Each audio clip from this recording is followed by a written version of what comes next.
उसी के नाम में आप सबको जय मसीह की। हमारे साथ निकाल लीजिए, ये समय है कि हम परमेश्वर के वचन में जाएं। हमारे साथ में निकाल लीजिए पहला शमूएल की पुस्तक उसका 10 अध्याय।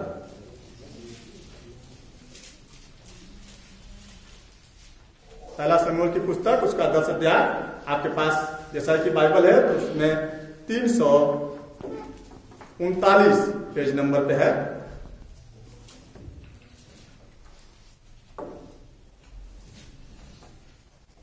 और आइए इस पाठ को हम पढ़ेंगे और हम आपसे आग्रह करते हैं कि कलीसिया मेहरबानी से अपने स्थान पर खड़े हो जाए और हम परमेश्वर को आदर देते हुए अपने स्थान पर खड़े होकर परमेश्वर के वचन को पढ़ेंगे। परमेश्वर के वचन में यहां इस प्रकार से लिखा हुआ है, तब शमूएल ने एक कुप्पी तेल लेकर उसके सिर पर उंडेला और उसे चूमकर कहा, क्या इसका कारण यह नहीं कि यहोवा ने अपने नीच भाग के ऊपर प्रधान होने को तेरा अभिषेक किया। आज जब तू मेरे पास से चला जाएगा तब राहेल की कब्र के पास जो बिन्यामीन के देश की सीमा पर सेलसह में है 2 जन तुझे मिलेंगे और कहेंगे, जिन गदहियों को तू ढूंढने गया था वे मिल गए। और सुन, तेरा पिता गदहियों की चिंता छोड़कर तुम्हारे कारण कुढ़ता हुआ कहता है कि मैं अपने पुत्र के लिए क्या करूं। फिर वहां से आगे बढ़कर जब तू ताबोर के बांज वृक्ष के पास पहुंचेगा तब वहां 3 जन परमेश्वर के पास बेतेल को जाते हुए तुझे मिलेंगे, जिनमें से एक तो बकरी के 3 बच्चे और दूसरा 3 रोटी और तीसरा 1 कुप्पा दाखमधु लिए हुए होगा। वे तेरा कुशल पूछेंगे और तुझे 2 रोटी देंगे और तू उन्हें उनके हाथ से ले लेना। तब तू परमेश्वर के पहाड़ पे पहुंचेगा जहां परिस्थितियों की चौकी है, और जब तू वहां नगर में प्रवेश करे तब नबियों का एक दल ऊंचे स्थान से उतरता हुआ तुझे मिलेगा और उनके आगे सितार, डफ, बांसुरी और वीणा होंगे और वे नबूवत करते होंगे। तब यहोवा का आत्मा तुझ पर बल से उतरेगा और तू उनके साथ होकर नबूवत करने लगेगा और तू परिवर्तित होकर और ही मनुष्य हो जाएगा। और जब ये चिन्ह तुझे दिखाई हो पड़ेंगे तब जो काम करने को अवसर तुझे मिले उसमें लग जाना, क्योंकि परमेश्वर तेरे संग रहेगा। और तू मुझसे पहले गिलगाल को जाना और मैं होम बलि और मेल बलि चढ़ाने के लिए तेरे पास आऊंगा। तू 7 दिन तक मेरी बात जोते रहना, तब मैं तेरे पास पहुंचकर तुझे बताऊंगा तुझे क्या क्या करना है। जब ही उसने शमूएल के पास से जाने को पीठ फेरी तो वहीं परमेश्वर ने उसके मन को परिवर्तित किया और वे सब चीज उसी दिन प्रकट हुए। जब ये उधर उस पहाड़ के पास आए तब नबियों का एक दल उसको मिला और परमेश्वर का आत्मा उस पर बल से उतरा और वह उनके बीच में नबूवत करने लगा। जब उन सबों ने जो उसे पहले से जानते थे यह देखा कि वह नबियों के बीच में नबूवत कर रहा है तब आपस में कहने लगे कि इसके पुत्र को यह क्या हुआ, क्या साउल भी नबियों में का है? वहां के एक मनुष्य ने उत्तर दिया, भला उनका बाप कौन है? इस पर यह कहावत चलने लगी, क्या साउल भी नबियों में का है? जब वह नबूवत कर चुका तब ऊंचे स्थान पर चढ़ गया। तब साउल के चाचा ने उससे और उसके सेवक से पूछा, तुम कहाँ गए थे? उसने कहा, हम तो गदहियों को ढूंढने गए थे और जब हमने देखा कि वे कहीं नहीं मिलती तब शमूएल के पास गए। साउल के चाचा ने कहा, मुझे बतला कि शमूएल ने तुमसे क्या कहा? साउल ने अपने चाचा से कहा, उसने हमें निश्चय करके बताया कि गदहियां मिल गई, परंतु जो बात शमूएल ने राज्य के विषय में कही थी वह उसने उसको न बताई। तब शमूएल ने प्रजा के लोगों को मिस्पा में यहोवा के पास बुलाया। तब उसने इस्राएलियों से कहा, इस्राएल का परमेश्वर यहोवा कहता है, मैं तो इस्राएल को मिस्र देश से निकाल लाया और तुमको मिस्रियों के हाथ से और उन सब राज्यों के हाथ से जो तुम पर अधेर करते थे छुड़ाया है, परंतु तुमने आज अपने परमेश्वर को जो सब विपत्तियों और कष्टों से छुड़ाने वाला है तुच्छ जाना और उससे कहा, हम पर राजा नियुक्त कर दे। इसलिए अब तुम गोत्र और हजार करके यहोवा के सामने खड़े हो जाओ। तब शमूएल सारे इस्राएली गोत्रों को समीप लाया और चिट्ठी बिन्यामीन के नाम पर निकली। तब वह बिन्यामीन के गोत्र को कुल करके समीप लाया और चिट्ठी मंत्री के कुल के नाम पर निकली। फिर चिट्ठी कीश के पुत्र साउल के नाम पर निकली। और जब वह ढूंढा गया तब न मिला। तब उन्होंने फिर यहोवा से पूछा, क्या यहाँ कोई और आने वाला है? यहोवा ने कहा, सुनो, वह सामान के बीच में छिपा हुआ है। तब वे दौड़कर उसे वहां से लाए और वह लोगों के बीच में खड़ा हुआ और वह कंधे से सिर तक सब लोगों से लंबा था। शमूएल ने सब लोगों से कहा, क्या तुमने यहोवा के चुने हुए को देखा है कि सारे लोगों में कोई उसके बराबर नहीं? तब सब लोग ललकार के बोल उठे, राजा चिरंजीवी रहे। तब शमूएल ने लोगों से राजनीति का वर्णन किया और उसे पुस्तक में लिखकर यहोवा के आगे रख दिया।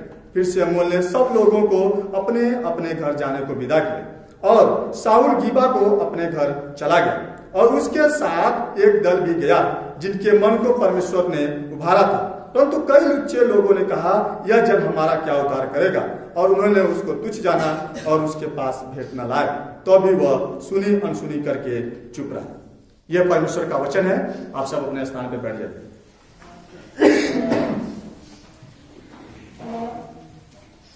परमेश्वर पिता, हम धन्यवाद करते हैं, आपके सम्मुख आते हैं पुनः एक बार फिर से प्रभु जी। हम धन्यवाद करते हैं कि प्रभु जी आप महान परमेश्वर हैं और प्रभु जी आप अपने वचन को हमारे सामने देते हैं, हमको हमारे सामने लेके आते हैं प्रभु जी, कि हम आपके वचन को खोल पाते हैं, आपके वचन को देख पाते हैं और प्रभु जी आपके वचन को सुन पाते हैं। और परमेश्वर आपका वचन हमारे हृदय में कार्य करता है, हमारे प्रभु जी हमसे बातचीत करता है और परमेश्वर हमारा मार्गदर्शन करता है ताकि हम उस मार्ग में चलने वाले हो सके। प्रभु जी हम धन्यवाद करते हैं कि आज का आपका वचन खोला गया प्रभु जी। होंगे परमेश्वर, जब आज हम सब आपके वचन पे ध्यान केंद्रित करते हैं, अपने हृदय को प्रभु जी आपके वचन के ऊपर लगाते हैं, परमेश्वर होंगे कि हमारे हृदय में सिर्फ आपका वचन कार्य करने वाला हो सके। विनती करते हैं हमारे ध्यान को, हमारे मन को तमाम उन सारी बातों से प्रभु जी भटकने से बचाए और प्रभु जी मेरे ध्यान को आप अपने वचन के ऊपर केंद्रित करें। कलीसिया के हर एक जन को आपके हाथों में सौंपते हैं प्रभु जी, प्रत्येक की सहायता मदद करें। सारी बातों के लिए हम आपके नाम को धन्यवाद करते हैं। प्रार्थना को प्रभु यीशु मसीह के नाम से करते हैं, आमीन। हम सब पिछले कई सप्ताहों से पहले शमूएल की पुस्तक को पढ़ते आ रहे हैं और हमने अब तक 9 अध्याय तक विचार कर लिया है और हमने 9 अध्याय तक देख लिया है और हमने इस बात को देखा 9 अध्याय तक परमेश्वर के कार्य करने के तरीके को, परमेश्वर के कार्य करने के तरीके को हमने 9 अध्याय तक देखा। और अब भी जब हम आगे पढ़ रहे हैं, आगे बढ़ रहे हैं और वचन को पढ़ रहे हैं, तो इस पुस्तक में हम देखेंगे परमेश्वर स्वयं को अपने कार्य करने के तरीके में प्रकट करता है। परमेश्वर स्वयं को अपने कार्य करने के तरीके में प्रकट करता है। मेरे प्रिय, हम सब परमेश्वर के वचन के विद्यार्थी हैं। हम सब परमेश्वर के वचन को पढ़ते हैं, परमेश्वर के वचन को सीखते हैं, परमेश्वर के वचन के विद्यार्थी हैं और हम सब परमेश्वर के वचन को सीखने वाले हैं। तो जब हम परमेश्वर के वचन को पढ़ते हैं तो हम देखते हैं कि बाइबल का जो परमेश्वर है, हमारा जो परमेश्वर है, वह कार्यकारी परमेश्वर दिखाई देता है। हमारा जो परमेश्वर वह कार्यकारी परमेश्वर दिखाई देता है, वह कार्य करते दिखाई देता है और अपने कार्यों को विभिन्न लोगों के द्वारा परमेश्वर पूरा करता है। विभिन्न लोगों के द्वारा विभिन्न तरीकों से परमेश्वर क्या करता है, पूरा करते दिखाई देता है। कभी कभी परमेश्वर अपने कार्य को, अपने कार्य के लिए, अपने महत्वपूर्ण कार्य के लिए एक व्यक्ति का चुनाव करता है, उसको सेलेक्ट करता है और उसे अलग करता है ताकि वो उस काम को कर सके और वो उस काम को अंजाम दे सके। तो हमने अब तक परमेश्वर के चुनाव को देखा, हमने अब तक परमेश्वर के चुनाव को देखा और हमने देख लिया है। और हमने पहले देखा था कि जब लोगों ने परमेश्वर से प्रार्थना की, परमेश्वर से प्रार्थना किया लोगों ने और अपने हठी प्रार्थना में परमेश्वर से मांग किया, परमेश्वर उनकी प्रार्थना का उत्तर दिया। परमेश्वर ने उनकी प्रार्थना का उत्तर दिया। परमेश्वर ने एक व्यक्ति का चुनाव किया जिसको हमने 9 अध्याय में देखा। परमेश्वर उस व्यक्ति का क्या करता है, चुनाव करता है। तो आज जब हम 10 अध्याय में प्रवेश करते हैं, आज हम 10 अध्याय की ओर बढ़ रहे हैं, तो आप देखिए 10 अध्याय शुरू होता है तब शब्द से। 10 अध्याय शुरू होता है और 10 अध्याय के पहले पद में लिखा है तब शब्द से क्या करता है, 10 अध्याय शुरू होता है। और जब हम 10 अध्याय पढ़ना शुरू करते हैं, जब हम तब शब्द को पढ़ते हैं, तभी हमारे मन में ख्याल, तभी हमारे मन में प्रश्न उठता है, ख्याल आता है। कब हमारे मन में विचार आता है? कब? मेरे प्रियो, हम सब ने देखा परमेश्वर ने साउल का चुनाव किया, परमेश्वर ने साउल का चुनाव किया, परमेश्वर ने साउल की पहचान को बताया, हमने साउल की पहचान को देखा था, और साथ साथ परमेश्वर साउल को शमूएल से क्या करता है? मुलाकात कराता है, ताकि शमूएल उसे लोगों के सामने खड़ा कर सके और उसे अलग प्रकार से विशेष तरीके से लोगों के सामने प्रस्तुत कर सके। ये क्या है? हम क्या इसको देखे थे। इसीलिए आज का जो भाग है, आज का जो खंड है, जिसको आज का जो वचन हमने आपके सामने पढ़ा है, उसका मुख्य शीर्षक इसी प्रकार से दिया गया है। उसका शीर्षक है परमेश्वर अपने विशेष कार्य के लिए हमें अलग करता है। परमेश्वर अपने विशेष कार्य के लिए हमें अलग करता है। मेरा प्रियो, हमारे मन में एक सवाल उठता है, हमारे मन में एक प्रश्न उठता है, वो खड़ा होता है कि यहाँ पे परमेश्वर का विशेष कार्य क्या है? यहाँ पे परमेश्वर का विशेष कार्य क्या है? और परमेश्वर कैसे अलग करता है? दो सवाल उठते हैं, परमेश्वर का विशेष कार्य क्या है और परमेश्वर कैसे अलग करता है? परमेश्वर कैसे विशेष कार्य के लिए लोगों को पृथक करता है? मेरे प्रियो, आप देखिए परमेश्वर का विशेष कार्य क्या है। आप 9 अध्याय को 16 पद को पढ़िए और वहां पे देखिए परमेश्वर ने शमूएल से कहा था कि मैं तेरे पास बिन्यामीन के देश से एक पुरुष को भेजूंगा, उसी को तू मेरी इस्राएली प्रजा के ऊपर प्रधान होने के लिए अभिषेक करना, और वह मेरी प्रजा को फलिस्तियों के हाथ से छुड़ाएगा, क्योंकि मैंने अपनी प्रजा पर कृपा दृष्टि की है, इसीलिए कि उनकी चिल्लाहट मेरे पास पहुंची है। मेरे प्रियो, अब देखिए क्या लिखा हुआ है कि परमेश्वर ने अपने उसको साउल का चुनाव किया, और परमेश्वर का विशेष कार्य क्या दिखाई देता है? कि परमेश्वर का विशेष कार्य दिखाई देता है इजराइलियों के लिए मार्गदर्शक और इजराइलियों की क्या करना? अगुवाई करना। जो प्रजा है उसके लिए मार्गदर्शक नियुक्त करना और उसकी अगुवाई करना, और साथ साथ उसको छुटकारा प्रदान करना। यह परमेश्वर का विशेष कार्य यहाँ पे दिखाई देता है, यहाँ पे विशेष कार्य दिखाई देता है। भाइयों, आप देख पा रहे हैं परमेश्वर के विशेष कार्य को, आप देख पा रहे हैं। देखिए किस प्रकार से परमेश्वर अपने वचन में कहता है। परमेश्वर का विशेष कार्य यहाँ पे क्या है?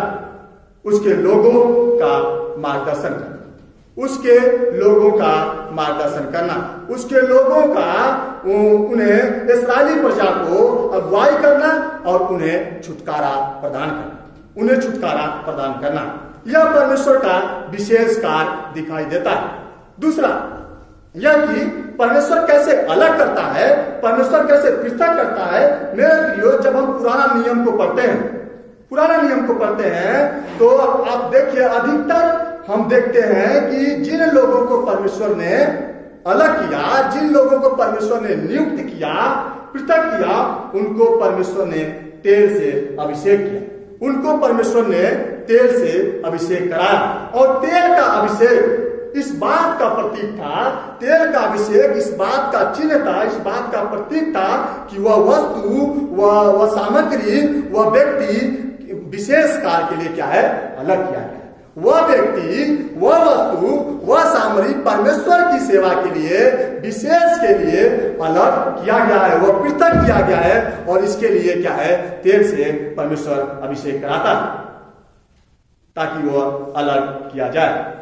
परमेश्वर ने अपनी व्यवस्था में इस चीज को दिया, परमेश्वर ने अपनी व्यवस्था में इस चीज को लागू किया है, दिया है। अगर आप पढ़ना चाहते हैं तो आप पढ़ सकते हैं, आप घर जाके पढ़ सकते हैं निर्गमन की पुस्तक 30 अध्याय 23 पद से 33 पद तक, और वहां पे आप उसको पढ़ सकते हैं और देख सकते हैं कि परमेश्वर ने अपनी व्यवस्था में इस चीज को लागू किया।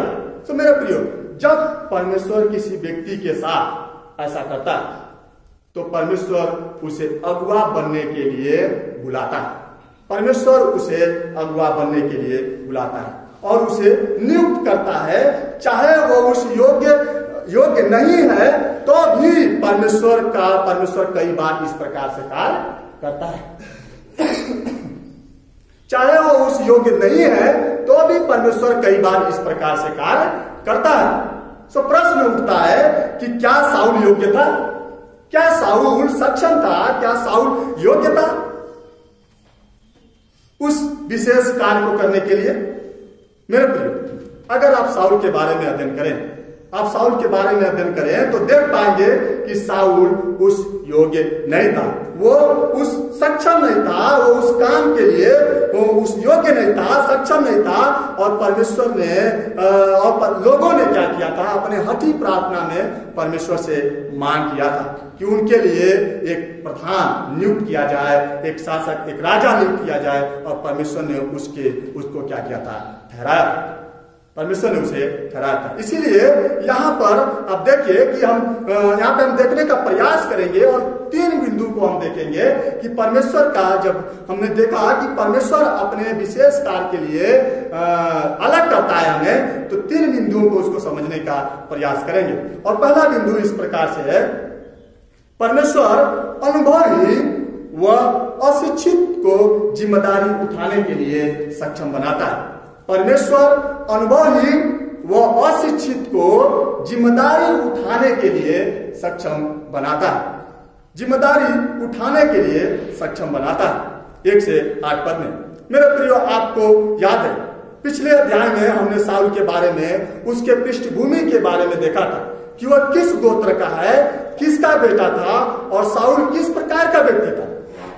ये हमने पिछले देखा था, हमें दिखाई देता है। तो मेरे प्रियो, साउल एक छोटे गोत्र का व्यक्ति था, वह बिन्यामीन गोत्र से था, वह एक छोटे गोत्र का व्यक्ति था, वह जवान पुत्र था, इस्राएलियों में सबसे सुंदर था और वह काफी लंबा व्यक्ति था।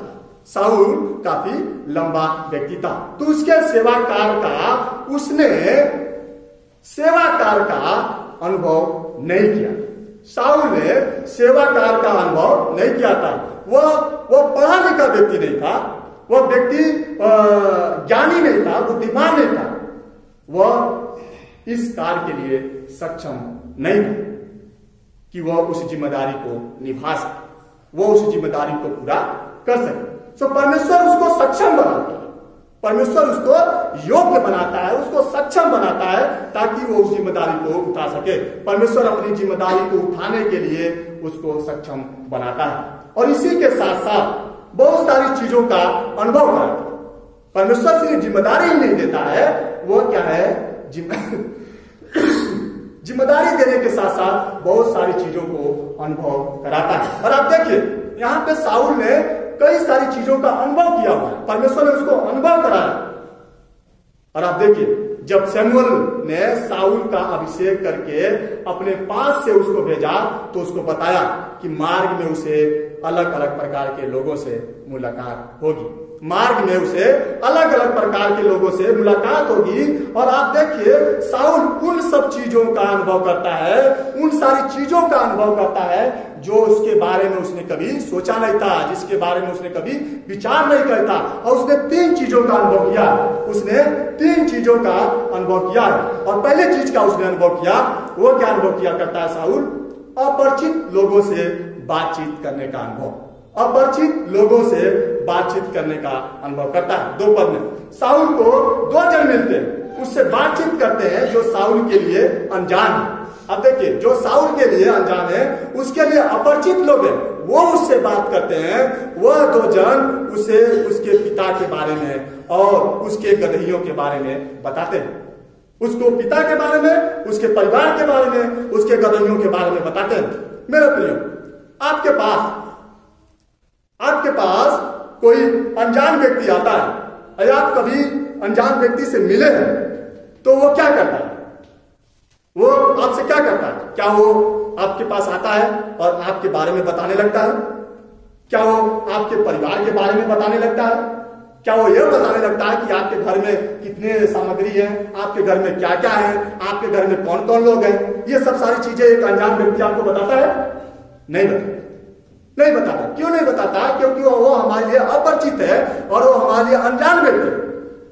लेकिन यहां पे देखिए, यहां पे वो 2 जन व्यक्ति साउल के पास जाते हैं और साउल को बताते हैं, साउल के बारे में साउल को बताते हैं कि तेरे पिता तेरे लिए चिंता करता है और तेरी गदहियां तुझे क्या है? मिल गई। ये अनुभव, ये परमेश्वर क्या करता है, अनुभव। अब कब परमेश्वर अनुभव कराता है? जब परमेश्वर ने उसका अभिषेक किया, उसे अलग किया और उसे आगे भेज दिया, उसे आगे भेज दिया। तब क्या है, परमेश्वर क्या करता है, उसको अनुभव कराता है, अपरिचित लोगों से बातचीत करने का अनुभव कराता है। और आप देखिए ऐसा हुआ, ऐसा हुआ। और आपके बारे में इसी प्रकार से दूसरा अनुभव कराता है। दूसरा अनुभव है जिसकी हम अपेक्षा नहीं करते, परमेश्वर उसका अनुभव, जिसकी हम अपेक्षा नहीं करते, परमेश्वर उसका अनुभव कराता है। मेरे प्रियो, 3-4 पद में देखिए, आप देखिए कि परमेश्वर उनका अनुभव कराता है जिसकी अपेक्षा साउल ने नहीं की थी, जिसके बारे में साउल ने नहीं सोचा था, जिसकी अपेक्षा नहीं की थी, परमेश्वर उसका अनुभव कराता है। आप देखिए, उसको 3 जन मिलते हैं और 3 प्रकार के सामग्रियों के साथ उससे मिलते हैं।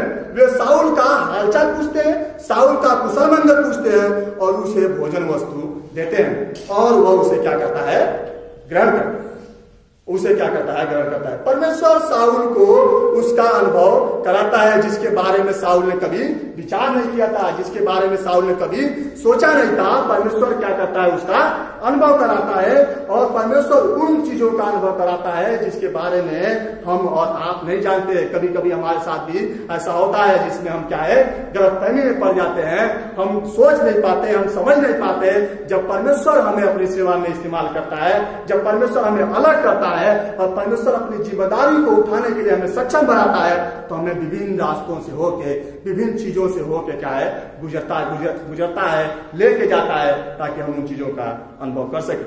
और फिर इसी के साथ साथ हम देखते हैं तीसरा अनुभव परमेश्वर उसके सामने लेके आता है, और वह है विशेष लोगों के साथ शामिल हो जाने का अनुभव कराता है। विशेष लोगों के साथ शामिल हो जाने का अनुभव कराता है।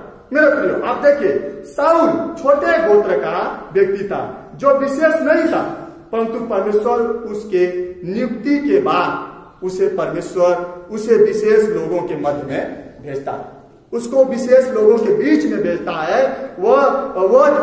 परमेश्वर उसे उनके बीच में भेजता है ताकि वह कर सके जो वे करते हैं, ताकि वह कर सके जो वे करते हैं। और आप देखिए कि वो उनके बीच में भेजता है जो नबुवत करते हैं, जो भविष्यवाणी करते हैं, उनके बीच में क्या है, साउल को परमेश्वर भेजता है। और साउल उनके बीच में जाता है और वो उनके साथ क्या करता है, नबुवत करता है। तो एक विशेष लोगों के बीच में, एक छोटे तबके के लोग, छोटे गोत्र का लोग, भविष्य नबुवत करने वाले लोगों के बीच में जाता है और उनके साथ जाके नबुवत करने का अनुभव क्या करता है, प्राप्त करता है, अनुभव को पाता है। तो परमेश्वर विशेष लोगों के मध्य में ले जाके उसका क्या करता है, अनुभव कराता है। और आप देखिए, परमेश्वर ने उसको सक्षम बना और साउल उनके बीच में जाकर नबुवत करने लगा। परमेश्वर ने उसको जिम्मेदारी दी, ताकि वो उस काम को पूरा कर सके। और परमेश्वर ही उसको सारी चीजों के ऊपर क्या किया, सारी चीजों का अनुभव कराया। यह था अनुभव परमेश्वर ने साउल को कराया। तो हम पहली बात को देख रहे थे, पहली बात को हमने देखा कि परमेश्वर अनुभव ही वह शिक्षित को जिम्मेदारी उठाने के लिए सक्षम बनाता है। अब हम दूसरी भी बात को देखेंगे। दूसरा बात यहाँ पे इस प्रकार से है, परमेश्वर अपनी उपस्थिति का अनुभव कराता है। परमेश्वर अपनी उपस्थिति का अनुभव कराता है। 9 से 16 पद में हम देखेंगे। मेरे प्रियो, आप देखिए, जब साउल शमूएल के पास से चला जाता है, तो वहीं परमेश्वर उसके मन को क्या करता है, परिवर्तित करता है। परमेश्वर साउल के मन को परिवर्तित करता है और वह अपने मनुष्यत्व में और अधिक मनुष्य बन जाता है। कहने का मतलब क्या है, यही तो बात मैं आपको समझाना चाह रहा हूं मेरे प्रियो, कि सक्षम बनाता है परमेश्वर ताकि वो उस काम को और सक्षमता से क्या कर सके, पूरा कर सके। और जब साउल के सामने से चला जाता है तो उसका हृदय क्या होता है, परमेश्वर उसके मन को क्या करता है, परिवर्तित करता है, वो और मनुष्य बन जाता है। और परमेश्वर देखिए उसके मन को परिवर्तित करता है और सारे चिन्ह जो परमेश्वर ने उसके लिए कहा था, वो सारे चिन्ह क्या होते हैं, पूरे होते दिखाई देते हैं, प्रकट होते दिखाई देते हैं। परमेश्वर के आत्मा को उसने क्या किया, प्राप्त किया। परमेश्वर की आत्मा को साउल प्राप्त करता है। तो मेरे प्रियो, जब साउल के जीवन में ऐसा होता है, जब साउल के जीवन में ऐसा होता है तो लोग आश्चर्यचकित हो जाते हैं, लोग अचंभित हो जाते हैं, लोग आश्चर्यचकित हो जाते हैं। और वे लोग आश्चर्यचकित होते हुए वे लोग होते हैं जो उसको पहले से जानते थे, जो उसके पहले से जानते। मेरे प्रियो, एक अनजान व्यक्ति को आप अचानक से अलग कार्य करते हुए देखेंगे तो अवश्य ही आप अचंभित हो जाएंगे, इसमें कोई दो बात नहीं है। लेकिन जिस व्यक्ति को आप जानते हैं, जिस व्यक्ति के बारे में आप जानते हैं, जिस व्यक्ति को आप पहचानते हैं, जो व्यक्ति आप उसके कुटुंब को जानते हैं, उसके गोत्र को जानते हैं, वो किस पृष्ठभूमि से है उसके बारे में जानते हैं, और जब वह आपके सामने अलग से अद्भुत तरीके से पेश आता है तब आप क्या हो जाते हैं, आश्चर्यचकित हो जाते हैं। और ऐसा ही परमेश्वर क्या है, कई बार हमारे जीवन में लेके आता है। और आप देखिए परमेश्वर ने साउल के जीवन में ही ऐसा हुआ। वो क्या करने लगा, जब परमेश्वर का आत्मा मिला तो वो क्या, अब उसका जीवन क्या होगा, उसका मन परिवर्तित हुआ और वो वह काम करने लगा जिसकी अपेक्षा उसके लोगों ने क्या है नहीं की, और वो क्या हो गए, आश्चर्यचकित हो गए। इसलिए लिखा है कि जो उससे पहले से जानते थे उन्होंने देखा, और उन्होंने क्या किया, उन्होंने देखा कि वह नबियों के बीच में नबूवत कर रहा है। वे जो उससे पहले से जानते थे उन्होंने क्या है देखा। सो नबूवत करने का भविष्यवाणी अब देखिए शमूएल साउल करता है। सो साउल ने कहीं ट्रेनिंग नहीं लिया, साउल किसी स्कूल में नहीं गया था पढ़ाई करने के लिए, नबूवत करने के लिए किसी स्कूल में पढ़ाई नहीं किया था। परमेश्वर उसको अपनी सेवकाई का भाग बनाया। परमेश्वर ने साउल को अपनी सेवकाई का भाग बनाया और वहां पर लोगों ने कहावत बना लिया, वहां पे लोगों ने कहानी शुरू कर दी, कहावत बना लिया, क्या साउल भी नबियों का है, क्या साउल भी नबियों में का है। मेरे भाई, अगर आप परमेश्वर के उपस्थिति का अपने जीवन में अनुभव करना चाहते हैं, अगर आप परमेश्वर को अपने जीवन में उतारना चाहते हैं, आप परमेश्वर की उपस्थिति को अपने जीवन में देखना चाहते हैं, तो आप परमेश्वर के सेवकाई के पात्र बन जाए, तो आप परमेश्वर के सेवकाई के पात्र बन जाए। और आप परमेश्वर के सेवकाई का पात्र कब बन पाएंगे, परमेश्वर के सेवकाई का बर्तन कब कहलाएंगे, हम कब परमेश्वर के सेवकाई के पात्र बन पाएंगे, जब हम परमेश्वर पे भरोसा लेके आएंगे, जब हम परमेश्वर में समर्पण को लेके आएंगे। अब देखिए पूरे जीवन में, पूरे इस अध्याय में जब साउल को जो भी हुआ, शुरू से साउल उसको समर्पण के साथ दिखाया, साउल उसको समर्पण के साथ क्या किया, अपने जीवन में दिखाया। सो इसी प्रकार से हम अपने जीवन में परमेश्वर को देखना, परमेश्वर की सेवा का, परमेश्वर की बुलाहट का अनुभव कर पाएंगे। अगर हम परमेश्वर की उपस्थिति का अनुभव करना चाहते हैं, तो अपने जीवन में उसके सेवकाई का पात्र बनना चाहते हैं, तो आप उसके लिए भरोसा और उसके समर्पण लेके आए।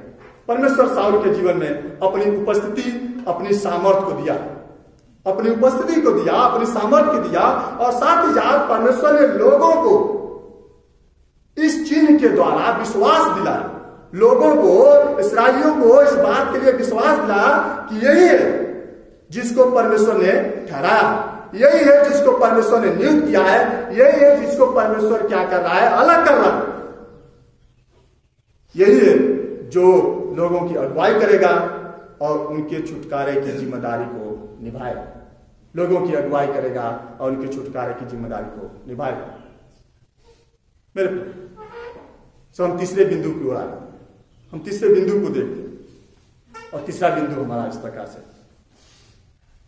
अपनी जिम्मेदारी को पूरा पूरा निभाए, अपनी जिम्मेदारी को पूरा पूरा निभाए। मेरे प्रिय, जब परमेश्वर हमें जिम्मेदारी देता है, हम उस जिम्मेदारी को पूरा पूरा निभाएं, हमें उस जिम्मेदारी को पूरा पूरा निभाना है। और आप देखिए इस अध्याय में जो कुछ साउल के साथ हो रहा है, जो कुछ साउल के साथ हो रहा है, उसकी अगुवाई कौन कर रहा है, उसकी अगुवाई शमूएल, उसकी अगुवाई शमूएल कर रहा है। शमूएल करता है, क्यों करता है, क्योंकि शमूएल को परमेश्वर ने क्या दी थी, जिम्मेदारी दी थी, क्योंकि शमूएल को परमेश्वर ने वो जिम्मेदारी दी थी, उसको जिम्मेदार ठहराया था। और शुरू से देखिए, तब से जब शमूएल को मंदिर में अर्पित किया गया, जब शमूएल याजकी सेवकाई में आगे बढ़ रहा था, जब शमूएल अपनी सेवकाई के भाग में सीख रहा था, तब भी शमूएल क्या अपनी जिम्मेदारी के प्रति ईमानदार रहा, अपनी जिम्मेदारी को पूरा करता रहा। और यहाँ पे भी हम देखते हैं शमूएल अपनी जिम्मेदारी को पूरा करता है। कभी कभी हम अपनी जिम्मेदारी में चूक जाते हैं, हम अविश्वासघाती हो जाते हैं, कभी कभी हम अपनी जिम्मेदारी को पूरा नहीं निभाते हैं, अधूरा छोड़ देते हैं। लेकिन शमूएल देखिए, जो परमेश्वर का दास, वह अपनी जिम्मेदारी को पूरा निभाता है। और एक छोटे स्तर से नहीं, एक उच्च स्तर से, ऊंचे पैमाने पे क्या करता है, शमूएल अपनी जिम्मेदारी को निभाता है। और अब देखिए कैसे निभाता है। शाऊल के साथ जो हो रहा था, वो उसमें क्या है, शमूएल अगुवाई कर रहा है, क्योंकि परमेश्वर ने उसको जिम्मेदारी दी थी। और शमूएल इस्राएल के अगुओं को, लोगों को क्या करता है, इकट्ठा करता है।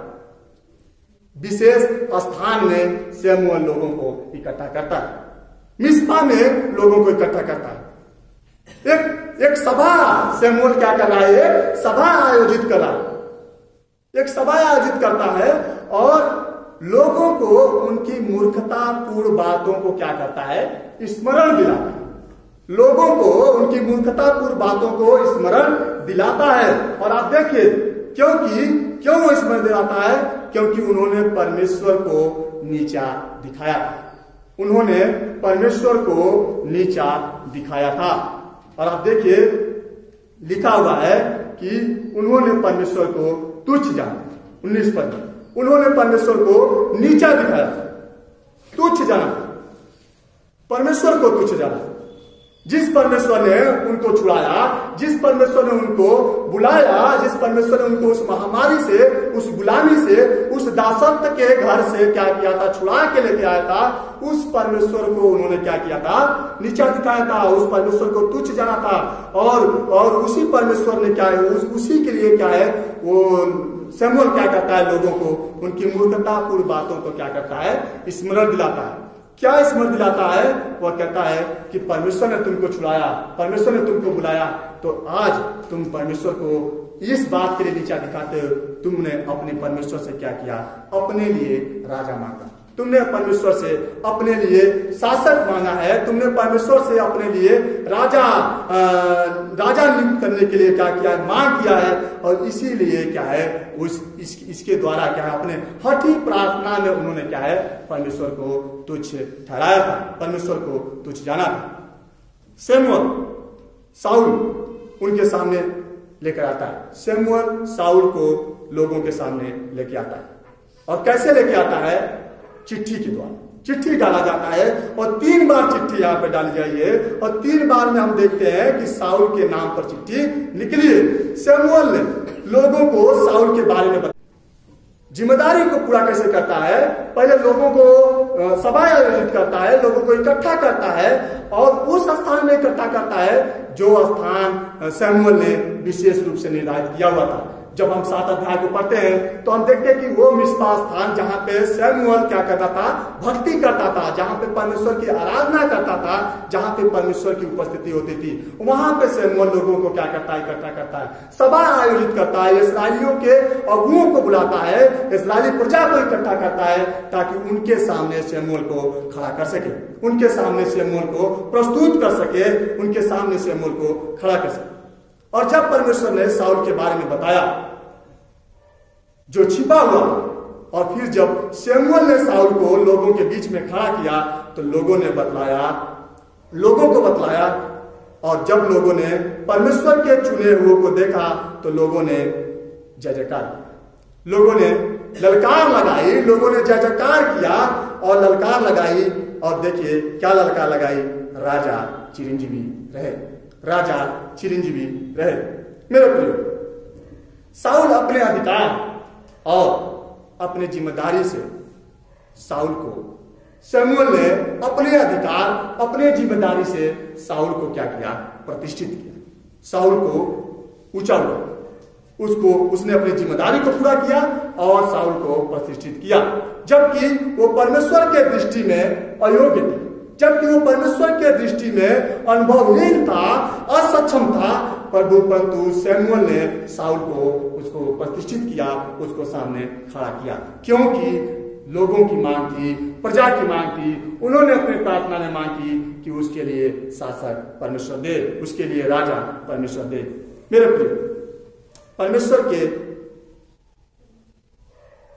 देखिए परमेश्वर के बारे में कि परमेश्वर किस तरीके से कार्य करता है और अपने कार्यों में किस तरीके से वो प्रकट करता है। लेकिन आप देखिए कि इसी के साथ साथ जब हम साउल के बारे में देखते हैं तो हम देखते हैं कि वो परमेश्वर के विरुद्ध गया, परमेश्वर के विपरीत गया, परमेश्वर के खिलाफ गया। परंतु एक था जिसने परमेश्वर के विरुद्ध नहीं गया, परंतु एक था जिसने परमेश्वर के खिलाफ नहीं गया। एक था जो परमेश्वर के विरुद्ध नहीं गया, जिसको परमेश्वर ने क्या किया था, अभिषेक किया था, जिसको परमेश्वर ने क्या किया था, नियुक्त किया था, जिसके लिए परमेश्वर ने प्रतिज्ञा किया था, जो राजवंश से था, जिसके लिए परमेश्वर ने बताया था कि वो यहूदा से होगा, वो यहूदा से उत्पन्न होगा और उसको वो क्या है, परमेश्वर के उस कार्य को क्या करता है, पूरा करता है। वो अपने जीवन में उस कार्य को परमेश्वर को पूरा करता है और वो काम लोगों की अगुवाई करने का, लोगों को छुटकारा देने के कार्य को क्या करता है, परमेश्वर पूरा करता है। और वो उस राजवंश से क्या करता है, उत्पन्न होता है, उस राजवंश से उत्पन्न होता है। मैं आपका ध्यान एक बार फिर से ले जाना चाहता हूं मेरे प्रियो। आपको याद है साउल कहां से था, साउल की पृष्ठभूमि क्या थी? वो उस गोत्र से था, बिन्यामीन गोत्र से था। बिन्यामीन एक छोटा गोत्र जो माना जाता है, उस गोत्र से साउल क्या है, बिलोंग करता था। लेकिन आप देखिए परमेश्वर ने प्रतिज्ञा की थी कि जो राजवंश से आएगा, जो अंततः हमें छुटकारा देगा, जो हमें हमारी अगुवाई करेगा, वह किस योग्य से आएगा, किस गोत्र से निकलेगा, उसके लिए परमेश्वर ने प्रतिज्ञा की थी, वह यहूदा गोत्र से आएगा, वो यहूदा से उत्पन्न होगा, वो यहूदा से निकलेगा। और हम देखते हैं कि हमारा प्रभु यीशु मसीह यहूदा गोत्र से आता है, हमारा प्रभु यीशु मसीह यहूदा गोत्र से उत्पन्न होता है। वो उस राजवंश से आता है जिसने हमें पूर्ण और अनंत छुटकारा प्रदान किया, जिसने हमें अनंत छुटकारा प्रदान किया। साउल ने अपने जीवन में परमेश्वर के विरुद्ध गया। जब हम आगे बढ़ेंगे तो हम देखेंगे साउल परमेश्वर के विरुद्ध गया, परमेश्वर के खिलाफ गया, परमेश्वर के, क्योंकि वो परमेश्वर के उस योग्य नहीं था। लेकिन जो परमेश्वर ने जिसके लिए प्रतिज्ञा किया था वो परमेश्वर के योग्य था, वो उस राजवंश था, उस गोत्र से था जिसको परमेश्वर ने हमारे और आपके लिए ठहराया, जिसको परमेश्वर ने हमारे और आपके लिए ठहराया। उसने हमें छुड़ाया, उसने वह काम पूरा किया जिसके लिए परमेश्वर ने उसे नियुक्त किया। उसने हमें छुड़ाया, उसने क्रूस पे हमारे और आपके लिए क्या किया, प्राण दिया। वो क्रूस पे उस काम को पूरा करता है ताकि हम बचा लिए जाएं, ताकि हम छुड़ा दिए जाएं, ताकि हम क्या है, बचा लिए जाएं। और आप देखिए जो एक बिन्यामीन, एक साउल एक बिन्यामीन गोत्र से नहीं कर सकता था, वह प्रभु यीशु मसीह जो यहूदा गोत्र से है, जो राजवंश है, उसने उस काम को किया। उसने हमें और आपको क्या किया, छुड़ाया। उसका कार्य, प्रभु यीशु मसीह का कार्य क्रूस पे होते हुए हम दिखाई देते हैं। सो आप देख पा रहे हैं कि किस प्रकार से यहाँ पे बातें हो रही, किस प्रकार से परमेश्वर क्या है लेके आ रहे हैं। सो मेरे प्रिय, इस पूरे अध्याय से हम क्या सीखते हैं, इस पूरे अध्याय से हम क्या अपने जीवन में लेके आते हैं, क्या हम अपने जीवन में सीखते हैं। मेरे परमेश्वर जो कहता है उसे करें, परमेश्वर जो कहता है उसे करें। सो परमेश्वर ने जो कहा, परमेश्वर के दास ने उसको किया। और जो सैमुअल ने साउल से कहा, साउल ने उसको अपने जीवन में किया। सो परमेश्वर जो कहता है वो हमारे जीवन में होना चाहिए, उसको हमें करना है। क्यों? क्योंकि परमेश्वर कहता है। और परमेश्वर ने साउल से कहा, इसको नियुक्त कर, इसको अलग कर, इसको अभिषेक कर। और साउल ने क्या है, शमूएल ने साउल के लिए किया। और जब शमूएल ने साउल को कहता है कि तू इस मार्ग से जाना, तुम इन लोगों से मुलाकात तुम्हारी होगी, तुम यहाँ पे रुके रहना, साउल क्या है उस प्रकार से करता है। सो परमेश्वर जैसा कहता है वैसा करें। और परमेश्वर जिस मार्ग में जाने के लिए कहता है उस मार्ग में जाए। परमेश्वर जिस मार्ग से जाने को कहता है उसी मार्ग से जाए। शमूएल ने साउल को कहा था कि तुम किस मार्ग से जाना, राहेल के कब्र से होके जाना।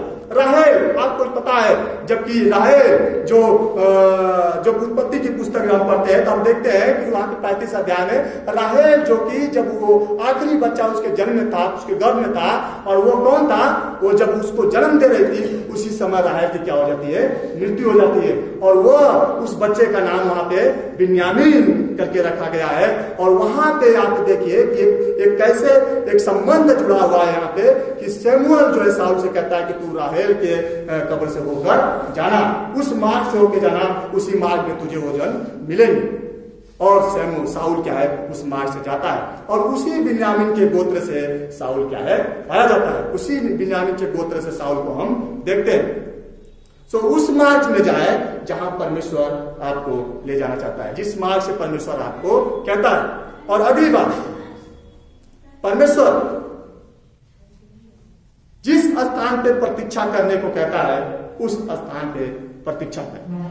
परमेश्वर जिस स्थान पे रुकने के लिए कहता है, प्रतीक्षा करने के लिए कहता है, उस स्थान पे प्रतीक्षा करें। और आप देखिए कि जब शमूएल ने साउल को भेजा तो उसने कहा कि 7 दिन तक मेरा वाट जोहना, 7 दिन तक मेरा इंतजार करना, मैं उस पर्वत पे आऊंगा, मैं उस पहाड़ पे आऊंगा और वहां पे मैं होम बलि मेल बलि चढ़ाऊंगा, वहां पे परमेश्वर की आराधना करूंगा।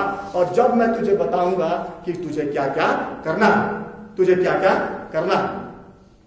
सो परमेश्वर जब कहता है कि प्रतीक्षा करें तो आप रुक जाएं प्रतीक्षा करने के लिए। परमेश्वर जिस काम को कहता है करने के लिए उसे करें।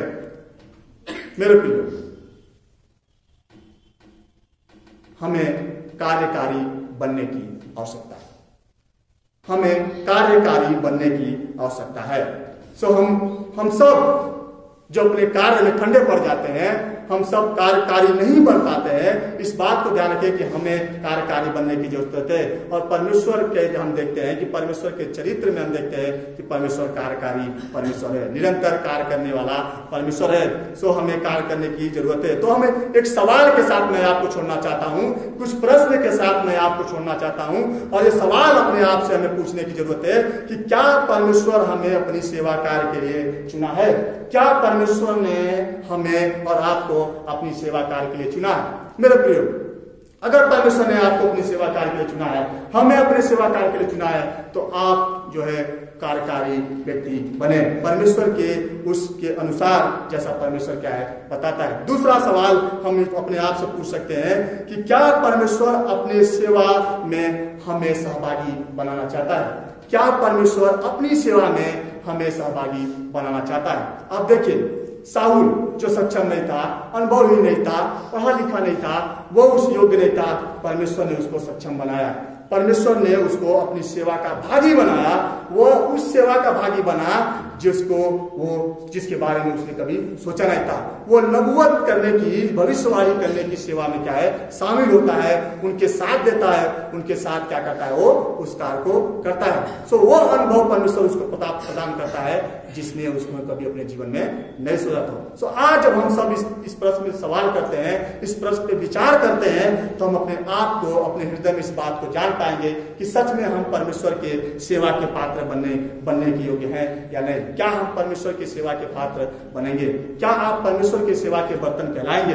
क्या आप परमेश्वर की सेवा के भागी बनना चाहते हैं? अगर जब इस सवाल को हम अपने आप से पूछते हैं तो मेरे प्रियो, हमारा हृदय इस बात की ओर कहता है कि सच में परमेश्वर की सेवा का पात्र बनना हमारे लिए और आपके लिए सौभाग्य की बात है। परमेश्वर हम सबों को आशीष प्रदान करें। आइए तो जी हम धन्यवाद करते हैं आपके वचन के लिए हम धन्यवाद करते हैं, आपकी आत्मा की अगुवाई और सहायता के प्रभु जी। होने दे जब हम आपके वचन को पढ़ा है प्रभु जी, हम अपने जीवन में अपने इस वचन को प्रभु जी, आपके वचन की शिक्षा को आत्मसात कर सके और आपके प्रभु जी अगुवाई में हम प्रतिदिन प्रभु जी परिवर्तित होते चले जाए। प्रभु जी आप हमें से प्रत्येक की सहायता करें, मदद करें। सारी बातों के लिए हम आपके नाम को धन्यवाद देते हैं। प्रार्थना को प्रभु यीशु मसीह के नाम से।